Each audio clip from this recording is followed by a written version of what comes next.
আসসালামু আলাইকুম গাইস, আশা করি তোমরা সবাই ভালো আছো। আলহামদুলিল্লাহ আমিও তোমাদের দয়া ভালো আছি। প্রতিদিনের মতন আজকে তোমাদের মাঝে রান্নার ভিডিও নিয়ে আসছি। আজকে চিংড়ি মাছ দিয়ে আলু ভাজি করব। সবসময় তো ডিম দিয়ে ভাজি করে দেখাইছি, এমনি আলু ভাজি করে দেখাইছি। তোকে তেল দিয়ে দিচ্ছি, পেঁয়াজ কাঁচামরিচ কুচি দিয়েছি, একটু ভেজে নিয়েছি। এখন চিংড়ি মাছটা দিয়ে দিচ্ছি। চিংড়ি মাছটা একটু ভালো করে ভেজে নেব। দিয়ে দিব পরিমাণ মতন লবণ, দিয়ে দিব হাফ চামচ হলুদের পাখি।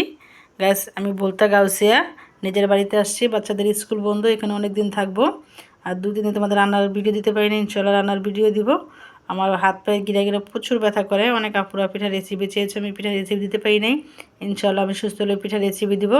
আর কে যদি জেনে থাকে ওই হাত পায়ের গিরা গিরা কেন ব্যথা করে, কিসের জন্য করে, আমাকে একটু কমেন্ট করে প্লিজ তোমরা জানাইও। আমি অনেক ডক্টর দেখাইছি, অনেক ওষুধ খাচ্ছি, কিন্তু ভালো হচ্ছে না। ব্যথার ওষুধ খেলে ভালো থাকি, আবার না খেলে ব্যথা করে অনেক। এই তো কথা বলতে বলতে দেখো আমার ভাজিটা কুলতুম প্রায় হয়ে গেছে। এখন আমি দিয়ে দিব ধনিয়া পাতা কুচি। আর তোমরা চিংড়ি মাছ দিয়ে আলু ভাজি করে খেয়ে দেখো, ইনশাআল্লাহ মুখে লেগে থাকবে আর খুবই ভালো লাগবে। অনেক ভালো লাগে চিংড়ি মাছ দিয়ে আলু দিয়ে ভাজি দিয়ে করে খেলে, খুবই খুবই কি টেস্ট হয়। তবে এইভাবে করে খেয়ে দেখো। আর সবাই আমাকে কমেন্ট করে জানাও কেন এই হাত পায়ে গিরে গিরে ব্যথা করে। দেখো ভাজি তোমার হয়ে গেছে। ভাজি করা রেসিপি তোমাদের ভালো লাগে, লাইক কমেন্ট শেয়ার করো। আল্লাহ হাফেজ।